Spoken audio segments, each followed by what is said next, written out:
శ్రీలంకతో జరిగిన 3 టీ20ల సిరీస్‌ను టీమిండియా క్లీన్ స్వీప్ చేసి పడేసింది. మంగళవారం పెల్లెకల్లే వేదికగా జరిగిన చివరి మ్యాచ్‌లో సూర్యకుమార్ యాదవ్ కెప్టెన్సీలో టీమిండియా అద్భుతమే చేసింది.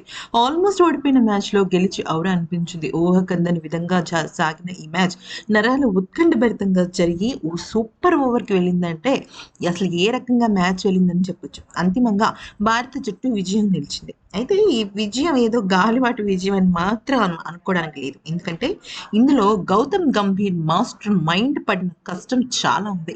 అది లాస్ట్ ఓవర్‌లో రింకు అండ్ సూర్యకుమార్ యాదవ్ వేసిన బౌలింగ్‌తోనే క్లారిటీ వచ్చేసింది.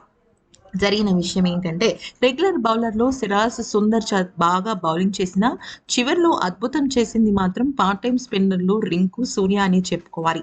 తమ కెరియర్‌లోనే తొలిసారి బౌలింగ్ చేస్తూ ఒక్క ఓవర్‌లోనే 2 వికెట్లు తీసుకున్నారు ఇద్దరు బౌలర్‌లు. అయితే దీనికి గల కారణం ఏంటి అంటే గౌతమ్ గంభీర్ వెనకాల సూపర్ డూపర్ అయితే గంభీర్ మాస్టర్ ప్లాన్ ఏంటి అంటే రింకు సూర్య బౌలింగ్ ఎలా ఉంటుంది అనేది శ్రీలంక ఆటగాళ్ళకి అస్సలు తెలియదు అనమాట. అయితే ఇక ఊహించని విధంగా వాళ్ళ చేత ప్రాక్టీస్ చేయించి అనుకోని బౌలర్ని రంగంలోకి దింపారు. అయితే వీళ్ళు పాత బౌలర్స్ అందరి స్ట్రాటజీలు తెలుసు. కానీ రింకు ఎలా బౌలింగ్ చేస్తాడు అనేది కేవలం నెట్స్ ప్రాక్టీస్ చేసిన సూర్యకి గంభీర్కి మాత్రమే తెలుసు. అలాగే సూర్య గురించి కూడా గంభీర్కి మాత్రమే తెలుసు. అందుకని ఈ మాస్టర్ మైండ్ ప్లాన్ని రింకు సింగ్ అలాగే సూర్య విషయంలో గంభీర్ అవలంబించాడు. నిజానికి ఇది సూర్యకుమార్ యాదవ్ ప్లాన్. కానీ గౌతమ్ గంభీర్ ఓకే చెప్పడంతోనే ఇది సాధ్యమైందని చెప్పొచ్చు. ఈ వీడియో నచ్చితే లైక్, షేర్ అండ్ సబ్స్క్రైబ్.